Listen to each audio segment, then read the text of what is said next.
Hello friends, welcome back to machines madness. So ఈరోజు మీకు నేను ట్రయంఫ్ స్పీడ్ 400 అప్గ్రేడ్ వర్షన్ ఏదైతే ఉందో న్యూ కలర్స్ ఆల్రెడీ మన దగ్గర స్టాక్ వచ్చేసింది.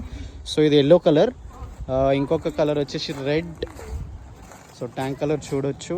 Next black and white. So దీంట్లో ఏంటంటే 2 కలర్స్ మనకు ఎల్లో అండ్ వైట్ యాడ్ అయింది. సో ఇంతకుముందు బ్లూ ఉంటుండే, సో బ్లూ ప్లేస్లో ఇప్పుడు 2 కలర్స్ వచ్చినాయి. సో మీకు మేజర్ డిఫరెన్స్ వచ్చి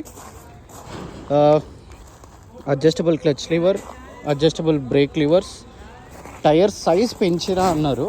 సో మీకు చూపిస్తాను. ఇది కూడా ఇంతకుముందు 150/60 17 ఇంచెస్ వస్తుండే, ఇప్పుడు 150/70 అంటే ఇక్కడ పెరిగింది. సో సేమ్ క్రోమ్ వచ్చే ఎగ్జాస్ట్ వచ్చేసి ఇప్పుడు బ్లాక్లో వస్తుంది. సో మీకు దీంట్లో ఏ కలర్స్ నచ్చాయి అనేది కామెంట్లో మెన్షన్ చేయండి. ఫుల్ రివ్యూ వీడియో కూడా త్వరలో పెడతాను. So thank you, take care, bye bye.